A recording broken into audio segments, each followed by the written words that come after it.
Hello everyone, welcome to our channel Invincible Gyan. तो कैसे हैं आप सब लोग? उम्मीद होगी सब ठीक ही होंगे।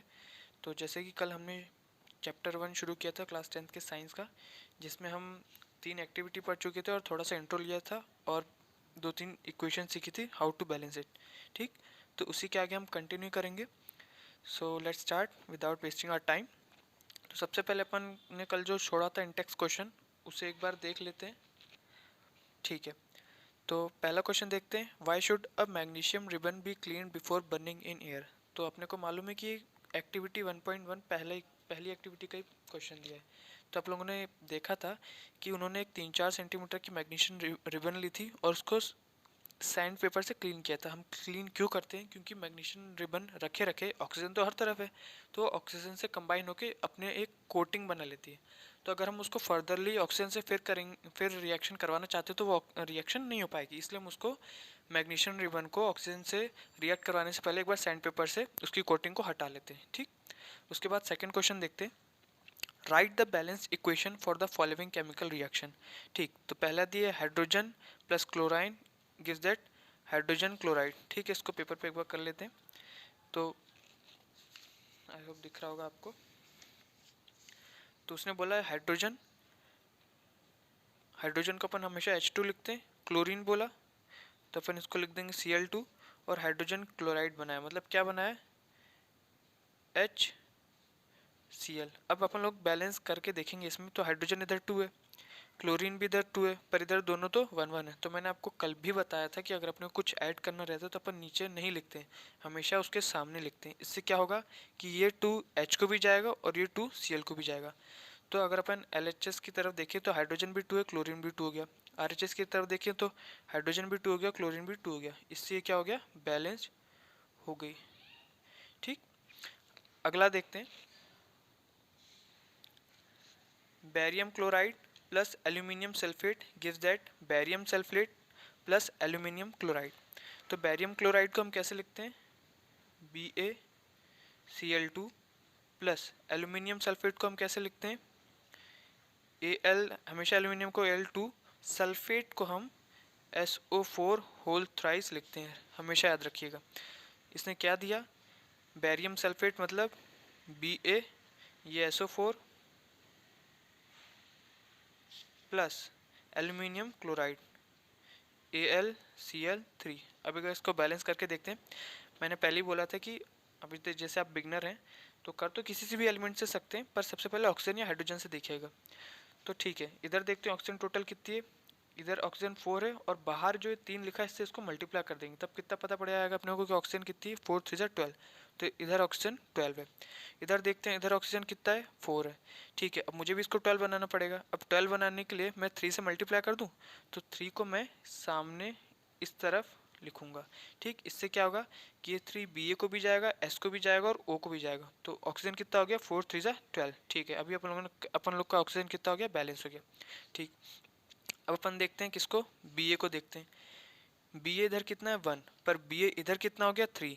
तो इसको भी 3 करना पड़ेगा, तो अपन 3 इधर भी लिख देते हैं। इससे क्या हो जाएगा? ये 3 Ba हो जाएगा।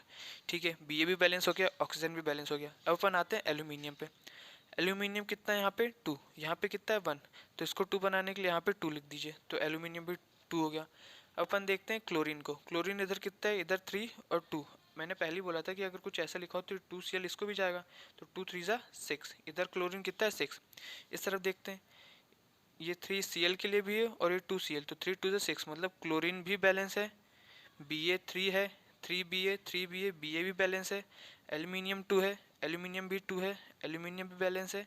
और ऑक्सीजन 4 3 12, 3 4 12, ऑक्सीजन भी बैलेंस है। हैंस हमारी ये इक्वेशन भी पूरी तरीके से क्या हो गई? बैलेंस हो गई। आई होप आपको क्लियर होगी। ठीक है, थर्ड पे आते हैं। थर्ड क्या दिया है? Sodium plus water. सोडियम को हम लिखते हैं Na प्लस वाटर को अपन सबको मालूम है कि वाटर को अपन क्या लिखते हैं? H2O। ठीक है, उसने क्या दिया? सोडियम हाइड्रोक्साइड मतलब NaOH। ठीक, प्लस हाइड्रोजन, और हाइड्रोजन दी। ठीक है, अब अपन इधर देखते हैं कि हाइड्रोजन इधर कितनी है? इधर तो 3 है और इधर कितनी है? 2। तो अपन इसको 4 बना लें।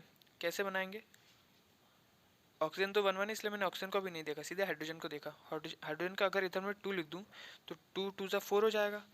इधर 3 है, अगर मैं इधर भी 2 लिख दूँ तो 2 हाइड्रोजन इसका प्लस 2 हाइड्रोजन इसका, ये भी 4 हो गया। ठीक है, हाइड्रोजन तो बैलेंस हो गई। ऑक्सीजन भी, ऑक्सीजन इधर देखिए, ऑक्सीजन इधर भी 2 और ये 2 उसको ऑक्सीजन को भी जाएगा तो ऑक्सीजन भी बैलेंस हो गई। ठीक है, अब देखते हैं अपन Na, ये 2 Na को भी जाएगा तो मतलब Na इस तरफ 2 है, पर इधर कितना है 1, तो यहाँ पे भी 2 Na लिख दीजिए, तो Na भी बैलेंस हो गई। Na बैलेंस हो गया, H बैलेंस होगी, O बैलेंस हो गया। तो हैंस ये इक्वेशन भी अपन लोगों ने क्या प्रूफ कर दी, प्रूफ क्या निकाल दी, अच्छे से बैलेंस कर दी। ठीक है, आई होप ये आपको क्लियर होगा। ठीक है, अपन चलते हैं थर्ड क्वेश्चन पे। Right a balance chemical equation with state symbols for the following reaction. ठीक है, एक बार आप इसको करके देखिएगा, नहीं होगा तो मैं अगली वीडियो में पक्का कराऊंगा। ठीक है, ये होमवर्क टाइप का ही समझिए। ठीक है, अब अपन आते हैं टाइप्स ऑफ केमिकल रिएक्शन में। ठीक, मैंने बोला था कि कुछ टाइप्स हैं जो मेन इंपॉर्टेंट, वो अपन अच्छे से करेंगे। ठीक है, तो अपन बढ़ते हैं। सबसे पहले रिएक्शन आती है कॉम्बिनेशन रिएक्शन। तो आपको जैसे वर्ड से ही समझ में आ रहा है कि कॉम्बिनेशन मतलब कोई भी चीज़ जो कंबाइन होकर बना दे, उसी को अपन कॉम्बिनेशन रिएक्शन बोलते हैं। जैसे पढ़ने से पहले एक छोटा सा एग्जांपल दे दूँ, मान लीजिए ये कुछ एक्स एलिमेंट है, प्लस वो किसके साथ रिएक्ट कर रहा है, वाई एलिमेंट के साथ, तो क्या बनाएगा, दोनों कंबाइन हो जाएंगे, तो ये बना देंगे एक्स वाई, इसी को अपन क्या बोल देंगे, कॉम्बिनेशन रिएक्शन। अब चलिए एक बार पढ़ लेते हैं, एक्टिविटी 1.4 से पढ़ते हैं। Take a small amount of calcium oxide और क्विकलाइम इन अ बीकर। ठीक है, slowly add water to this. तो सबसे पहले कैल्शियम ऑक्साइड का फॉर्मूला क्या होता है, CaO, इसी को हम क्या बोलते हैं, क्विक लाइम बोलते हैं। याद रखिएगा, O है तो O क्यों है, थोड़ा ऐसे समझ जाया करिए, अगर O है तो मतलब क्विक लाइम। ठीक, ठीक है, उसके बाद इन अ बीकर, उसने बीकर में कैल्शियम ऑक्साइड ले लिया। ठीक है, slowly add water to this. अब हमने इसमें क्या ऐड किया, वाटर, मतलब वाटर को क्या बोलते हैं हम, H2 ऐड किया। ठीक है, वाटर ऐड कर दिया। Touch the beaker as shown in figure 1.3, जैसे कि दिखाया है। Do you feel any change in temperature. ठीक है, तो क्या हुआ कि जब आपने क्विक लाइम को या कैल्शियम ऑक्साइड को जब पानी मिलाया तो उसने क्या बना दिया, स्लेक्ट लाइम बना दिया। जैसे कि इसमें भी दिख रहा है, क्विक लाइम को आपने पानी मिलाया तो उसने क्या बना दिया, स्लेक्ट लाइम बना दिया, CaOH होल ट्वाइस, इसी को हम क्या बोलते हैं, स्लेक्ट लाइम। जैसे कि जब दिवाली में अपन अपने घर पे वाइट वॉशिंग करते हैं तो बहुत, मतलब आपने भी किया ही होगा कभी ना कभी, कि जो चूना होता है इसी को कैल्शियम ऑक्साइड में अगर हम पानी डाल देते हैं तो हीट थोड़ी हीट करने लग जाती है। ठीक, तो जैसे मैंने लिखा भी है कि calcium oxide plus H2O CH2 twice plus heat. ठीक, तो देखिए इसने क्या किया, कैल्शियम ऑक्साइड और वाटर ने मिला के एक बड़ा सा एक प्रोडक्ट बनाया, सिर्फ सिंगल प्रोडक्ट बनाया, इसी को हम क्या बोलते हैं, कॉम्बिनेशन रिएक्शन। इन दोनों ने मिल के एक सिंगल प्रोडक्ट बनाया तो कॉम्बिनेशन रिएक्शन। ठीक, और साथ में उसने हीट भी रिलीज़ की है, इसलिए इसको हम क्या बोलते हैं, एक्सोथर्मिक रिएक्शन। मतलब कि एक्सो मतलब बाहर, बाहर निकालना, और थर्मिक मतलब हीट, तो जो हीट बाहर निकालते हैं उसको एक्सोथर्मिक रिएक्शन बोलते हैं। ठीक, आई होप आपको समझ में आ गया होगा। ठीक, इसके आगे अब हम मूव करते हैं। तो देखिए जैसा कि ये दिख रहा है आपको, बहुत से लोग इस चीज़ को छोड़ देते हैं, मतलब 99% लोग इसको छोड़ देते हैं, जो चीज़ लिखी रहती है, पर बहुत ज़्यादा इंपॉर्टेंट है। बोर्ड में तो देखिएगा बहुत बार पूछा भी गया है, और कॉम्पिटेटिव एग्जाम में भी जनरली ऐसी चीज़ें पूछी जाती हैं। तो वह रीड कर लेते हैं। A solution of slaked lime produced by the reaction, जैसे कि उसमें दिया हुआ है, is use for white washing walls. Calcium hydroxide reacts slowly with the carbon dioxide in air to form a thin layer of calcium carbonate on the walls. Calcium carbonate is formed after 2 to 3 days of whitewashing and gives a shiny finish to the walls. It is interesting to note the chemical formula for marble is also CaCO3. देखिए हमने क्या किया, calcium hydroxide बना लिया, calcium oxide लिया, उसमें पानी मिलाया, कैल्शियम हाइड्रोक्साइड बना लिया, अब उसी को हमने दीवार पे पेंट कर दिया। ठीक, अब हम देखते हैं 2-3 दिन बाद क्यों दीवार जो है वो चमकने लग जाती है। क्यों चमकने लग जाती है, क्योंकि हमारा जो स्लेक्ड लाइम होता है या फिर कैल्शियम हाइड्रोक्साइड होता है जिसे हमने दीवार पे पोता है, वो कार्बन डाइऑक्साइड तो हर जगह है, कार्बन डाइऑक्साइड से रिएक्ट करके कैल्शियम कार्बोनेट बनाता है, जिस वजह से जो वाइट वॉशिंग जो है वो शाइनी फिनिश देती है हमारी दीवारों को। ठीक, तब लगता है कि हाँ भैया पुताई तो अच्छे से हुई है। ठीक, तो इसका उन्होंने रिएक्शन दिया है कि कैल्शियम हाइड्रोक्साइड, वही CaOH, अगर वो कार्बन डाइऑक्साइड से रिएक्ट करता है तो क्या बनाता है, CaCO3 बनाता है। ठीक, जिसे कैल्शियम कार्बोनेट भी बोलते हैं, और H2O जो कि लिक्विड में वो तो रिलीज हो जाता है। ठीक, अब आगे और कुछ देख लेते हैं कॉम्बिनेशन रिएक्शन के। जैसे बर्निंग ऑफ कोल हो गया, carbon plus oxide gives that क्या होता है, CO2। जैसे कार्बन एक, ऑक्सीजन दूसरा, इन्होंने मिल के क्या बनाया, कॉम्बिनेशन, वो कार्बन डाइऑक्साइड बनाया। इसी को हम क्या बोलते हैं, कॉम्बिनेशन रिएक्शन। बात समझ में आ गई, पक्का? ठीक है, आगे बढ़ते हैं। Formation of water from H2 and O2। अब हाइड्रोजन हुआ, ठीक, इसे हाइड्रोजन बैलेंस करके बताता हूँ। हाइड्रोजन और ऑक्सीजन दोनों ने मिलकर क्या बना दिया, H2O बना दिया। ठीक, लिक्विड के फॉर्म में, जैसे क्या बोलते हैं हम, वाटर। देखिए H2 को अपन ऐसे लिखते हैं, हाइड्रोजन और ऑक्सीजन, ये उन्होंने मिलके क्या बनाया, अपन लोग को मालूम है H2O। पर अगर अब इसे बैलेंस करके देखें तो देखें, आराम से देखते हैं। ऑक्सीजन इधर कितना है, 2 है, पर इधर कितना है, 1 है। तो मैंने इधर लिख लिया 2, ताकि ऑक्सीजन भी 2 हो जाए। फिर हाइड्रोजन इतना, इधर कितना है 2, इधर कितना है 4। मैंने बोला था ना 2 2 ज़ा 4, इसको प्लस नहीं करते, इसको मल्टीप्लाई करते हैं, 2 2 ज़ा 4। और इधर हाइड्रोजन कितना है 2, तो इधर भी हाइड्रोजन 2 लिख दीजिए। अब बैलेंस हो गया, हाइड्रोजन इधर भी 4, हाइड्रोजन इधर भी 4, ऑक्सीजन इधर 2, ऑक्सीजन इधर भी 2। कोई दिक्कत?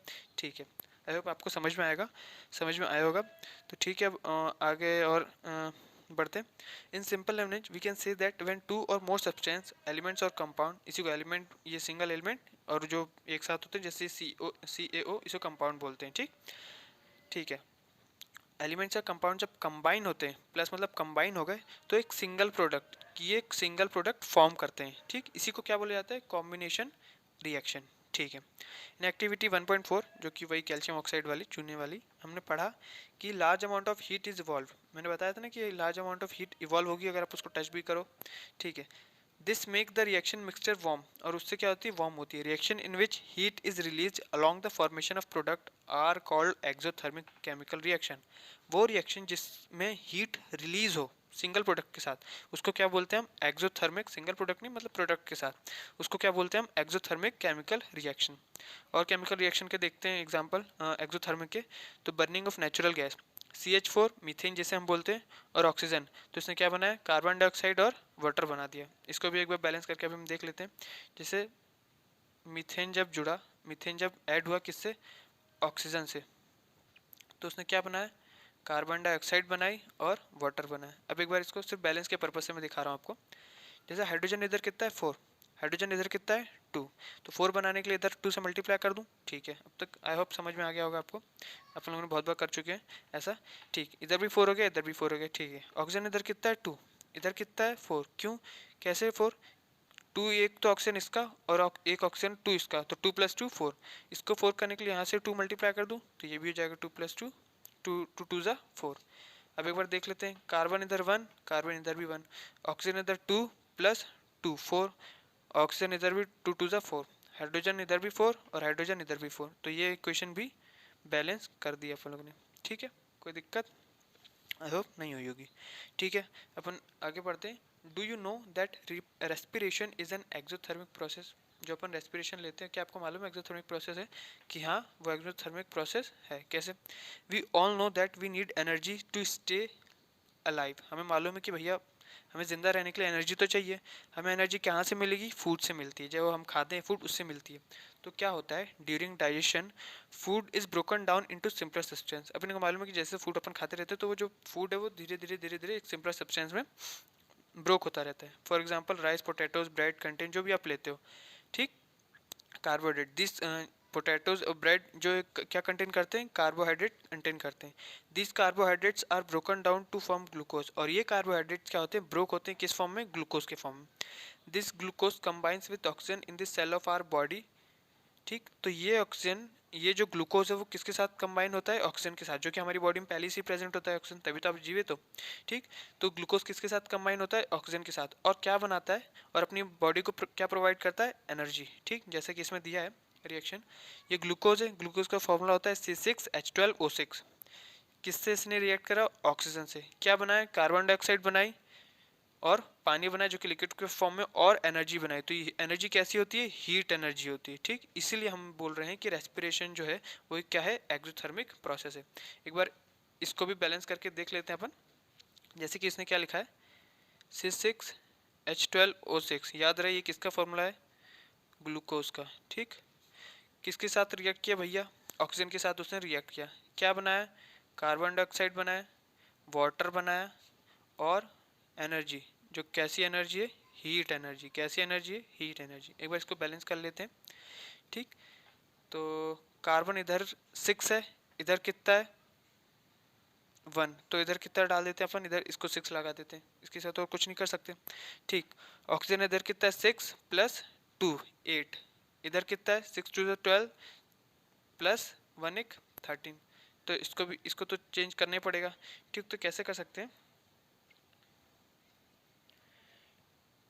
हाइड्रोजन, अच्छा एक बार हाइड्रोजन को भी देख लीजिए। हाइड्रोजन इधर 2 है, इधर 12 है।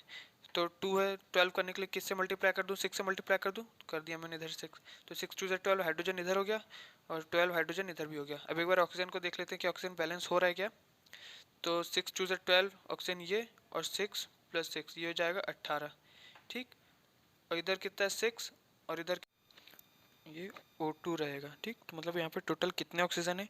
ये 6 ऑक्सीजन प्लस ये 2 ऑक्सीजन, मतलब 8 ऑक्सीजन है, और हमें कितना लाना है? 18। तो अगर मैं यहाँ पे 6 से इधर मल्टीप्लाई कर दूँ तो ये कितना हो जाएगा?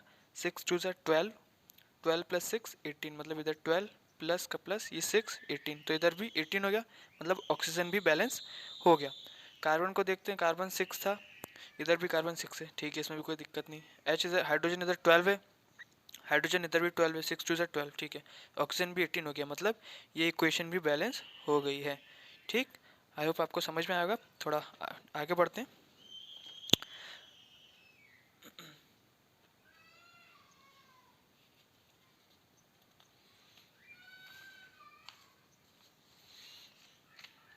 तो अपन आते हैं नेक्स्ट एक्टिविटी पे, एक्टिविटी 1.5। 1.5 एक्टिविटी में क्या किया है पढ़ते हैं। टेक अबाउट 2 ग्राम, मतलब अब हम दूसरे रिएक्शन के टाइप पे आ गए जिसका नाम है डिकम्पोजिशन रिएक्शन। मैं बताता हूँ इस एक्टिविटी से ही, इसकी हेल्प से मैं आपको बताऊंगा। Take about 2 gram of ferrous sulphate crystal in a dry boiling tube. आपको क्या करना है? एक टेस्ट ट्यूब लेना है, ठीक। एक टेस्ट ट्यूब लेना है, उसमें क्या करना है? ड्राई फेरस सल्फेट क्रिस्टल लेना है, फेरस सल्फेट क्रिस्टल लेना है, ठीक। याद रखिए फेरस सल्फेट क्रिस्टल कौन से कलर का होगा? ग्रीन कलर का। थोड़ा फेड होगा पर ग्रीन कलर का होगा। Note the colour of the ferrous sulphate crystal. तो कौन से कलर का होगा? ग्रीन कलर का होगा, ठीक है। Heat the boiling tube over the flame of a burner और spirit lamp as shown in figure. जैसे इस फिगर में दिया है ना कि इसको क्या करना है अपने को? अब हीट करना है, ठीक।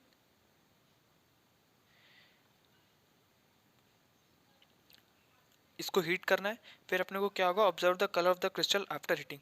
तो देखिए इसमें क्या बोला है, फेरस सल्फेट का जो फॉर्मूला होता है, जैसे कि इसमें भी दिया है FeSO4,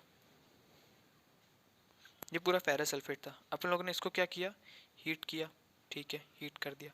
अब जब हीट करेंगे तो वो क्या होगा? ये जो फेरस सल्फेट है धीरे धीरे टूट जाएगा। तो किस में टूटेगा?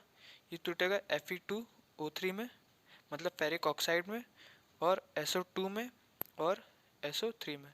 सल्फेट डाइऑक्साइड, सल्फेट ट्राईऑक्साइड, ठीक। तो क्या हुआ? FeSO4 अपन लोगों ने एक टेस्ट ट्यूब में लिया, उसको हीट किया, तो फिर किस में टूट गया? फेरिक ऑक्साइड में, SO2 में, और SO3 में। FeSO4 को अपन फेरस सल्फेट बोलते हैं, और जो कौन सा कलर का होता है? ग्रीन कलर का। जब वो टूटा तो Fe2O3 बना, जो कि रेडिश ब्राउन उसी में रहा, और बाकी जो सल्फर डाइऑक्साइड और सल्फर ट्राईऑक्साइड था वो गैस बनकर उड़ गया। तो अपने को जो टेस्ट ट्यूब में फाइनली जो मिलेगा वो Fe2O3 मिलेगा, जो कि रेडिश ब्राउन में होगा।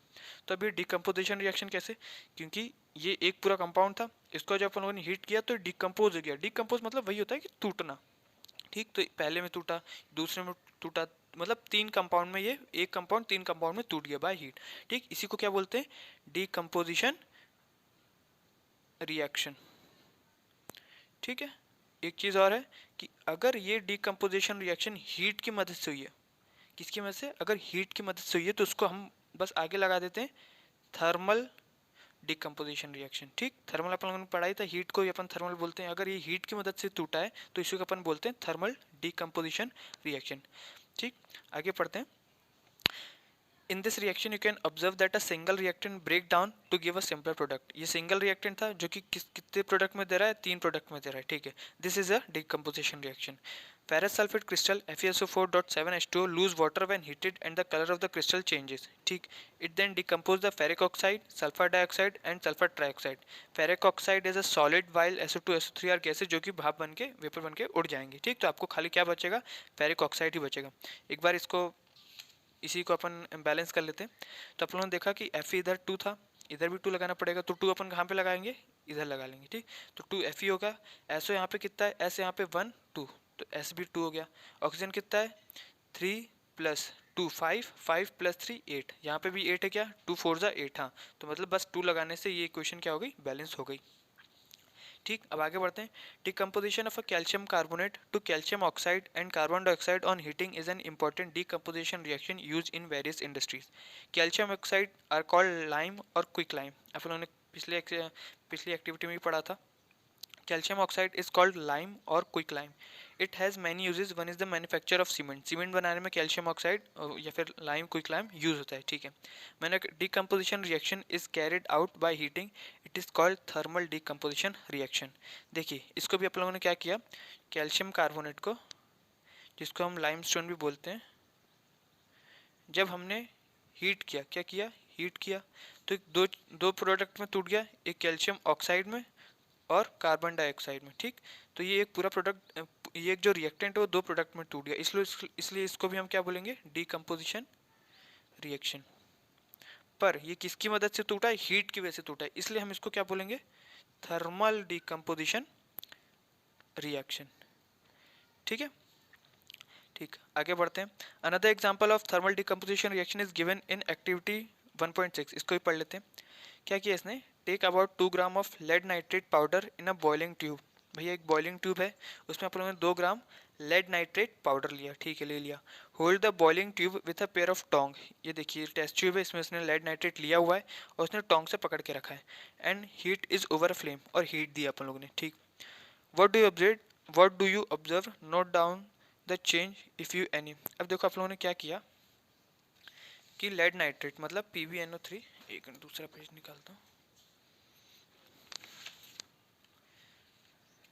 क्या किया अपन लोगों ने, PbNO3 PbNO3 होल ट्वाइस, इसी को लेड नाइट्रेट को अपन इसी को बोलते हैं। इसमें अपन लोगों ने क्या दिया, हीट दिया, क्या दिया, हीट दिया। तो अब जाहिर सी बात है हीट देंगे तो ये भी टूटेगा, तो इसको क्या लिख लेंगे अपन, ये क्या देगा, लेड ऑक्साइड और NO2 गैस देगा और ऑक्सीजन देगा, ठीक। ये NO2 गैस, ये NO2 गैस देगा और ऑक्सीजन भी, ये भी क्या होगी, गैस होगी जो कि उड़ जाएगी। तो आखिरी में सिर्फ टेस्ट ट्यूब में बचेगा क्या, सिर्फ लेड ऑक्साइड बचेगा, ठीक।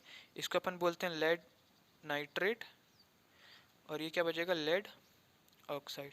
इसमें एक मेन जो चीज़ ऑब्जर्व करने वाली क्या बात है, जो NO2 अपने को कैसे पता पड़ेगा कि NO2 उड़ रहा है, NO2 ऐसे पता पड़ेगा कि जब अपन जलाएंगे तो एक ब्राउन फ्यूम्स निकलेंगी, क्या निकलेंगी, ब्राउन फ्यूम्स, इसी को अपन क्या बोलेंगे, नाइट्रिक ऑक्साइड निकल रही है, ठीक। ठीक है, और ये जो PbLO होगा ये एक येलो PPT बनाएगा, क्या बनाएगा, येलो PPT बना के रखेगा उसी टेस्ट ट्यूब में, ठीक। एक बार इसको भी बैलेंस कर लेते हैं, ठीक है। तो देखते हैं सबसे पहले ऑक्सीजन। ऑक्सीजन इधर कितना है, 2 ऑक्सीजन प्लस 2 ऑक्सीजन 4 प्लस 1 एक 5। इधर कितना है, 3 2 6 है। तो क्या कर देते हैं अपन, इधर 2 से मल्टीप्लाई कर दें। 2 से मल्टीप्लाई करने पे क्या होगा कि इधर भी 6 हो जाएगा और इधर तो 6 है ही, ठीक है। 2 से इधर मल्टीप्लाई कर दे तो Pb के पास भी गया, ऑक्सीजन के पास भी गया। अब ऑक्सीजन इधर कितना हो गया, 2 + 2 4 + 2 6, ठीक है। ऑक्सीजन इधर 6 हो गया, इधर देखें तो 3 2 6, ऑक्सीजन तो इधर 6 है ही, ठीक है। अब देखते हैं पीवी को देखेंगे तो कितना हो जाएगा, पीवी इधर 2 है तो इधर भी अपने को 2 लगाना पड़ेगा, ठीक है। इधर अपन लोगों ने 2 लगा दिया, पीवी इधर 2 हो गया, 2 पीवी इधर भी हो गया। नाइट्रस इधर कितना है, देखो ये जो ब्रैकेट के बाहर जो नंबर लिखा रहता है ना वो दोनों एलिमेंट के पास जाता है, ऑक्सीजन के पास भी जाएगा और नाइट्रिक के पास भी जाएगा, ठीक। तो ये 6 हो गया ऑक्सीजन और 2 हो गया नाइट्रिक, पर एन इधर 2 है क्या, नहीं है, तो अपन को इधर लगाना पड़ेगा 2। अपन देखते हैं ऑक्सीजन टोटल कितने हो गए, नाइट्रस भी हो गया। अब ऑक्सीजन एक बार टोटल देख लेते हैं क्योंकि पहले तो 6 था पर इधर 2 लगाने की वजह से थोड़ा डिसबैलेंस हो गया, तो ऑक्सीजन 2 इधर, 2 2 4 ऑक्सीजन इधर, ठीक, और 2 ऑक्सीजन इधर, 6 4 10 12, मतलब ऑक्सीजन टोटल इधर 12 हो गए। इधर कितना हो गया, 2 3 6, इधर 6 तो इधर ऑक्सीजन है ही, प्लस और ये इसको 2 से मल्टीप्लाई करेंगे तो 6 2 12, मतलब इधर भी बैलेंस हो चुका है। ठीक, तो सब बैलेंस हो गया, पीबी भी 2 है, एन भी 2 है और ऑक्सीजन भी 12 है। ठीक है, ये तो ये भी अपन लोगों ने इसको भी क्या कर लिया, बैलेंस कर दिया। ठीक, अब आगे बढ़ते हैं, 1.7 एक्टिविटी करते हैं। देखिए क्या लिखा है उसमें, take a plastic mug, drill 2 holes at its base and fit rubber stoppers in these holes. आपको क्या करना है, एक बीकर लेना है, फिर एक मग लेना है, उसमें 2 होल करने हैं और स्टॉपर लगा देना है, ताकि जो अपन आगे करेंगे वो एक पानी डालेंगे ताकि वो गिरे ना। ठीक, insert a carbon electrode in these rubber stoppers as shown in figure. अब 2 इलेक्ट्रोड लेने हैं। इलेक्ट्रोड क्या होता है, ब्लैक कलर का ग्रेफाइट रॉड होता है। अगर आप केमिस्ट्री लैब में जाओगे ना तो आप मांगोगे तो वो दिख जाएगा, ब्लैक कलर का ग्रेफाइट रॉड होता है। ठीक, वो 2 रॉड कौन कौन से होते हैं, एक होता है एनोड और एक होता है कैथोड। ठीक ठीक, connect these electrode to 6 volt battery. अब क्या करना है, वायर लेना है और इन दोनों इलेक्ट्रोड को 6 वोल्ट बैटरी से अपने को कनेक्ट कर देना है, जैसे कि फिगर में दिख रहा है। ठीक, fill the mug with water such that the electrodes are immerse. अब आपको उसमें मग में पानी डालना है, जब तक इतना डालना है कि जो 2 इलेक्ट्रोड्स है ना वो थोड़ी डूब जाए, पानी का लेवल इलेक्ट्रोड से ऊपर आ जाए।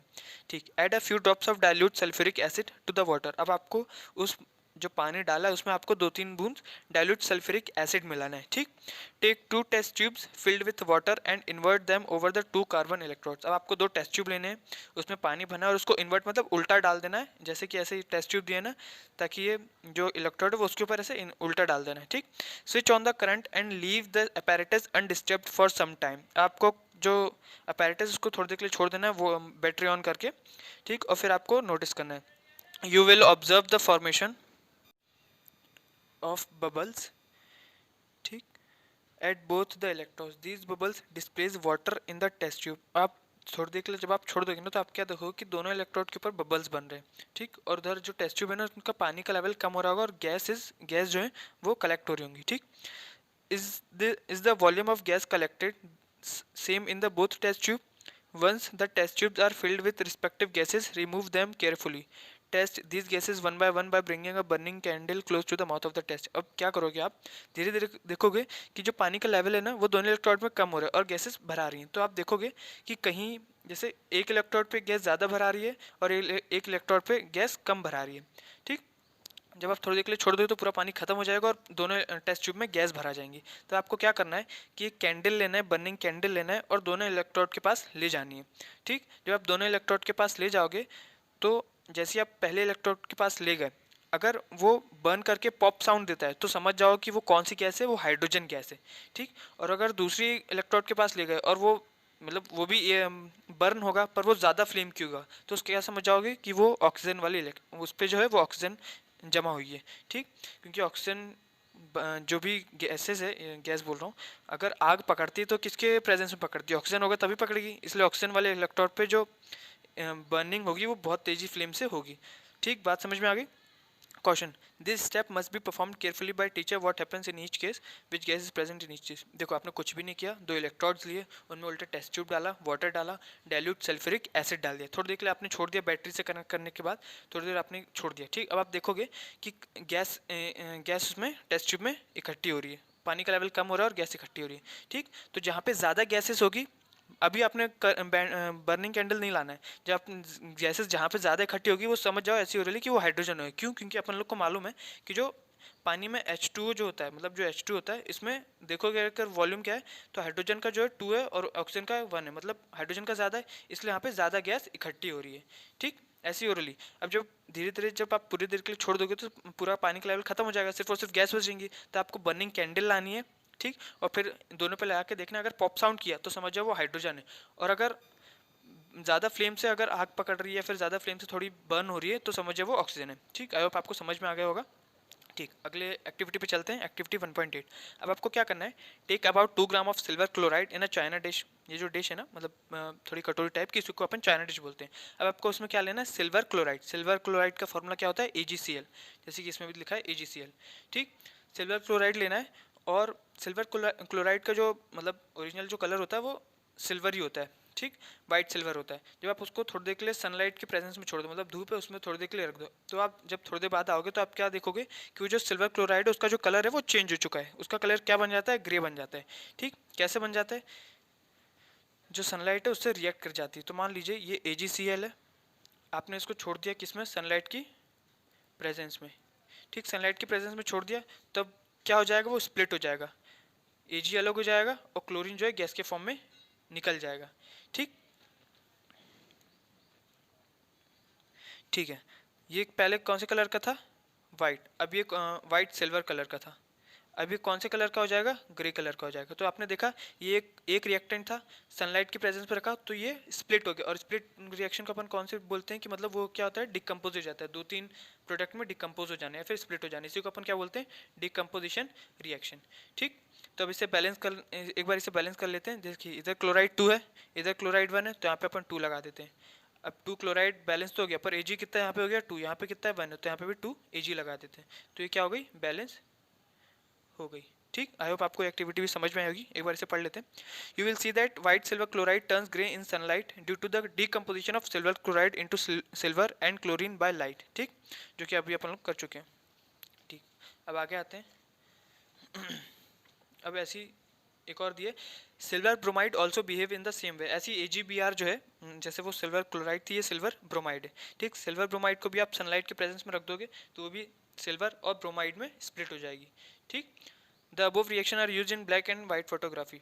ठीक, what form of energy is causing this decomposition, कौन सी फॉर्म की, यही सनलाइट जो थी। ठीक, इसी को अपन बोलते हैं, इसकी मदद से क्या हो गई, डिकम्पोजिशन रिएक्शन हो गई। ठीक है, we have seen the decomposition reaction require energy इधर in the form of heat, light और electricity for breaking down the reactant. अच्छा, अपन लोगों ने जितनी भी करी डिकम्पोजिशन रिएक्शन, उसमें किसी न किसी की जरूरत थी। पहले में हीट की जरूरत थी, दूसरे में अपन लोगों ने इलेक्ट्रिसिटी से किया, तीसरे में अपन लोगों ने लाइट से किया। Reaction in which energy is absorbed are known as endothermic reaction. ठीक है, अपन लोगों ने एक एक्सोथर्मिक पढ़ी थी ना, जैसे कैल्शियम ऑक्साइड में अपन पानी डालते थे तो वो गर्म हो जाता है, तो उसे अपन एक्सोथर्मिक बोलते थे। अब कोई भी रिएक्शन होती है, अगर किसी एनर्जी को एब्जॉर्ब करके वो स्प्लिट होती है तो उसको क्या बोलते हैं, एंडोथर्मिक। जैसे कि हीट उसने एब्जॉर्ब करी फिर स्प्लिट हुई, इलेक्ट्रिसिटी या लाइट को उसने एब्जॉर्ब करा फिर स्प्लिट हुई, इसी को क्या बोलते हैं अपन, एंडोथर्मिक रिएक्शन। ठीक, ये दो, देखिए ये दो क्वेश्चन है, ये बहुत आसान सा क्वेश्चन है, जो व्हाइट वॉशिंग वाला अपन लोगों ने किया था ना, उसी से रिलेटेड है, तो आप एक बार करके देखिएगा। ठीक, अब आते हैं अपन तीसरे पे, डिस्प्लेसमेंट रिएक्शन। ठीक है, टेक, एक्टिविटी से समझाता हूँ मैं। Take 3 iron nails and clean them by rubbing with sandpaper. Take 2 test tube marked as A and B. In each test tube take about 10 ml copper sulfate solution. अब आपको 3 test tube, 3 iron nail मतलब कील ले लेनी है। ठीक, 2 test tube ले लेना है, एक पे A एक पे B मार्क करना है। ठीक, दोनों टेस्ट ट्यूब में आपको कॉपर सल्फेट सॉल्यूशन डालना है जो कि ब्लू कलर का होता है। ठीक, tie 2 iron nails with a thread and immerse them carefully in the copper sulphate solution. अब कोई 2 आयरन नेल एक टेस्ट ट्यूब में डालना है और दूसरे टेस्ट ट्यूब में वो जो आयरन नेल है उसको रहने देना है, उसमें कोई कुछ नहीं करना है। ठीक, ठीक है, copper sulphate solution test tube B for about 20 minutes. Keep 1 iron nail aside for comparison. और जो अपन जो तीसरी कील थी जिसे अपन लोगों ने टेस्ट ट्यूब बी में डाला था उसको अलग रखना है, उसको कुछ नहीं करना, वैसी का वैसे रहने देना है। ठीक, उसमें कॉपर सल्फेट सॉल्यूशन मिला हुआ है। ठीक, after 20 minutes take out the iron nails from the copper sulphate solution. अब 20 मिनट बाद जिसमें अपन लोगों ने 2 आयरन नेल डाले थे उसको अपने को निकालना है। Compare the intensity of the blue colour of copper sulphate solution in test tube A and B. अपने को देखना है कि जो कॉपर सल्फेट सॉल्यूशन का ओरिजिनल कलर तो ब्लू होता है, पर जिसमें अपन लोगों ने एक कील डाली थी और जिसमें अपन लोगों ने 2 कील डाली थी, उन दोनों का कलर जो है अब थोड़ा अलग हो गया है। कि जिसमें अपन लोगों ने 2 कील डाली थी उसका जो कलर है वो थोड़ा फेड हो जाता है, वो ग्रीन कलर का हो जाता है।